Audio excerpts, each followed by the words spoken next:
Bonjour et bienvenue à cette nouvelle édition donc de 10 minutes pour convaincre, la nouvelle émission phare, si je puis dire, de Canal Z et de Walifornia. En l'occurrence, alors cette fois-ci, on a le plaisir de recevoir Pierre-Frédéric Nist. Bonjour. Bonjour. Alors Pierre-Frédéric, vous avez plusieurs qualités. La première, évidemment, c'est celle d'être membre de ce magnifique cercle de Wallonie. La deuxième, vous êtes avocat fiscaliste. Ça va nous aider pour les propos qu'on va tenir d'ici quelques secondes. Mais si vous êtes là, c'est surtout avec votre casquette de président de l'Union des classes moyennes, autrement dit l'UCM. Et c'est vrai qu'on va parler de beaucoup de choses, évidemment de ce reconfinement light ou pas light, des commerces essentiels ou pas essentiels, et puis aussi évidemment de cette sortie de deuxième confinement, peut-être on parlera de troisième vague, etc. Donc énormément de questions, et puis comme vous êtes proche, plus que proche des milieux de pouvoir, on sera intéressé d'avoir votre feedback. Est-ce que vous êtes prêts? On démarre le... Ok, allons-y. Parfait, magnifique.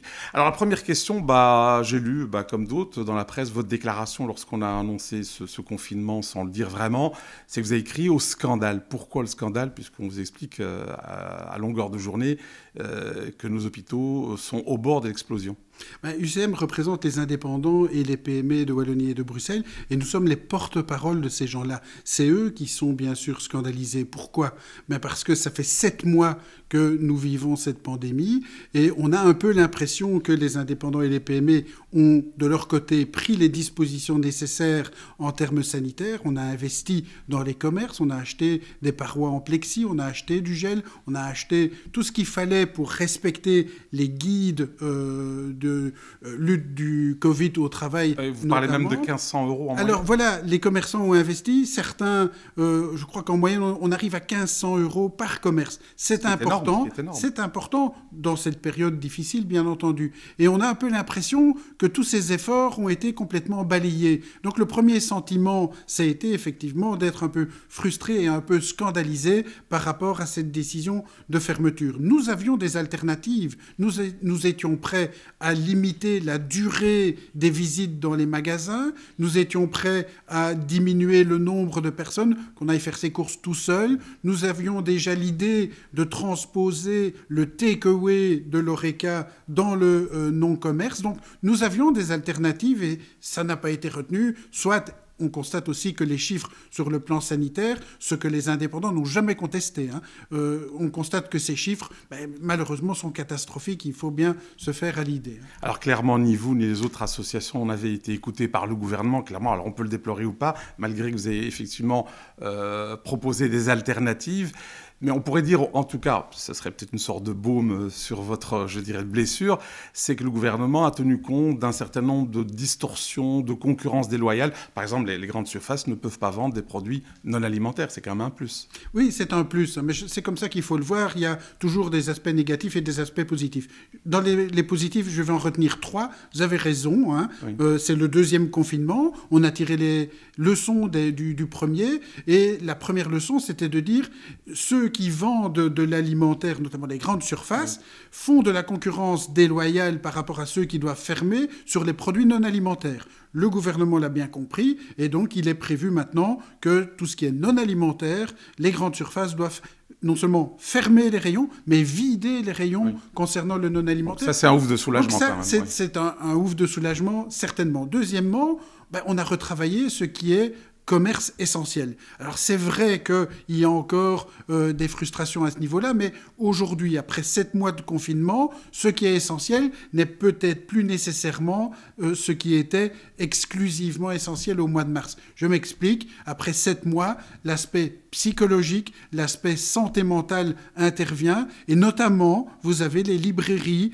en plus des diffuseurs de presse qui sont ouverts, mais les librairies, on estime que c'est bien de soigner les corps, mais il faut soigner les esprits également. Exactement. Et donc, l'allongement de cette liste et cette redéfinition de ce qui est essentiel, c'est également un point positif. Et le troisième point positif, c'est le fameux click and collect, la possibilité de faire du take-away non alimentaire. Alors, c'est compliqué. Oui. C'est compliqué, ça va demander un temps d'adaptation, mais c'est un élément qui est... C'est l'avenir, c'est l'avenir pour les commerces. C'est l'avenir, on est bien d'accord. Et notre souhait, et c'est partagé par le Premier ministre, c'est qu'on ne laisse personne au bord du chemin.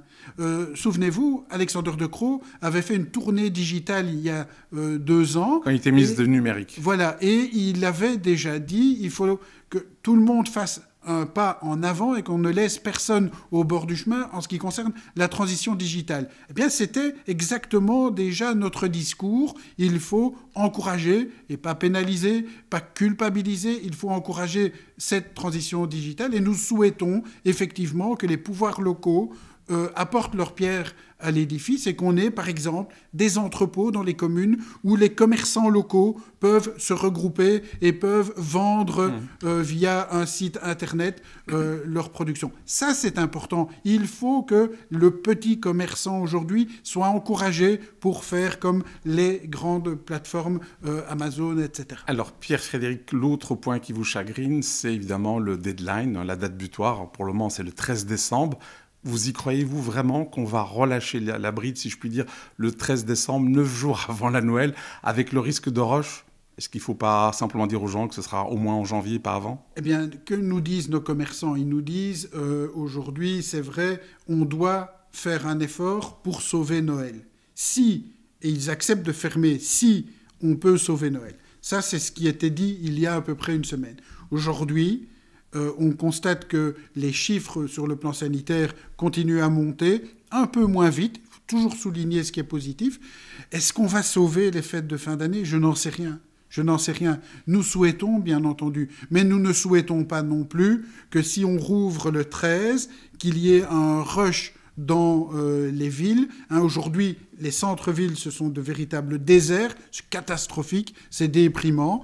Et du jour au lendemain, on passerait de rien du tout à la toute grosse foule des fêtes. Sur le plan sanitaire, ça ne va pas le faire, comme on dit. Ça sera embêtant. Mais est-ce que l'idéal, Pierre-Frédéric, c'est pas d'agir comme le propose d'ailleurs le patron de Kinépolis, qui a carrément fermé ses cinémas et qui dit, écoutez, plutôt que d'être dans le supplice chinois quelques semaines ici, faisons un vrai lockdown, un vrai confinement qui dure ce qui doit durer, et on en est quitte, entre guillemets, si je puis dire. Est-ce que ce n'est pas la voie de la sagesse ? Alors, si vous avez la certitude de dire on en est quitte après, alors c'est sans doute la meilleure chose. Oui. Et c'est d'ailleurs le message des commerçants aujourd'hui qui disent nous sommes comme des lions en cage, nous n'avions personne finalement, c'était mieux de fermer probablement. Donc c'est possible, mais l'incertitude absolue, c'est quoi ? C'est la durée de la crise. Et donc, si on avait tous la certitude qu'on serre la vis maintenant et qu'on peut vraiment retrouver un début de vie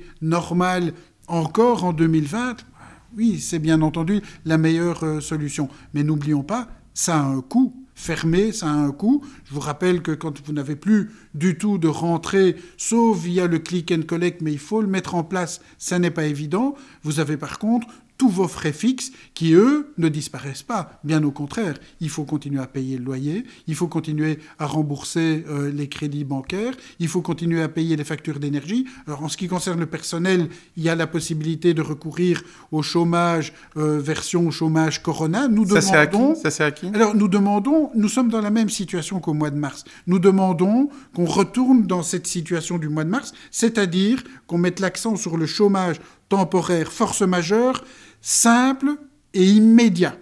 Et pour toutes les entreprises. Et pour toutes les entreprises, puisque aujourd'hui, la crise, bien sûr, vise d'abord ceux qui doivent fermer, mais vous savez très bien qu'en économie, le principe fondamental, c'est la confiance, et que la confiance, de toute façon, elle n'est quand même pas au rendez-vous. Donc tout le monde aura besoin de cette... Et vous voulez même rajouter la prolongation, si je puis dire, du moratoire sur les faillites, donc interdire en quelque sorte les faillites, jusqu'à... Alors, le moratoire sur les faillites, il est mort. 17 juin dernier. Il faut le faire. Nous estimons aujourd'hui, et c'est une demande des commerçants, des indépendants, nous estimons aujourd'hui qu'il faut faire revivre un moratoire sur les faillites. Soyons clairs, un moratoire sur les faillites, il faut aider, bien sûr, toutes les entreprises, mais il faut sauver les entreprises qui sont viables. Nous voulons sauver les entreprises qui, avant le 13 mars, étaient florissantes et qui, depuis le 13 mars, ont un genou au sol et qui ont épuisé leurs réserves. Donc avant le 13 mars, c'est-à-dire qu'il n'y avait pas de retard de paiement, ça c'est pour anticiper la critique sur vous allez aussi sauver des canards boiteux. Voilà, le code, le droit des sociétés est très très précis. Il y a des conditions pour la faillite, c'est la cessation de paiement de façon persistante. On ne parle pas de canard boiteux, on ne parle pas de société zombie, etc. Si, j'ai pas dit que ça n'existait pas, mais ça c'est le rôle du parquet, de faire peut-être la police économique. Nous souhaitons sauver des gens, des entreprises qui étaient florissantes et qui du jour au lendemain, avec une très forte violence, n'ont plus aucune rentrée et n'ont plus de réserve. Alors, Pierre-Frédéric, il nous reste 40 secondes. Vous partagez le cri d'alarme, si je puis dire, de votre collègue de l'Union wallonne des entreprises qui dit que sans aide de l'État, des régions, la moitié des entreprises en Wallonie mettront la clé sous le paillasson. Oui, ce sont les sondages que nous avons réalisés entre la fermeture de l'Horeca et la fermeture ici des magasins. 1 sur 2, 50% nous dit qu'ils ne vont pas survivre à cette crise. Donc il faut des aides à tous les niveaux, au niveau fédéral bien évidemment, au niveau régional, faire le gros dos, sans doute discuter avec les propriétaires, discuter avec les banquiers et sans doute avoir un moratoire des faillites. C'est la seule façon pour pouvoir traverser la crise et repartir. C'est la recette de l'UCM pour sortir de cette crise. Merci 1000 fois. Voilà, on arrive en plein gond. Merci. Avec plaisir. Et sans transition, on retrouve maintenant le portrait de la semaine, une success story wallonne, une entreprise basée à Wavre. Théophile et Patachou est spécialisé donc dans l'ameublement et les tissus des nouveau-nés.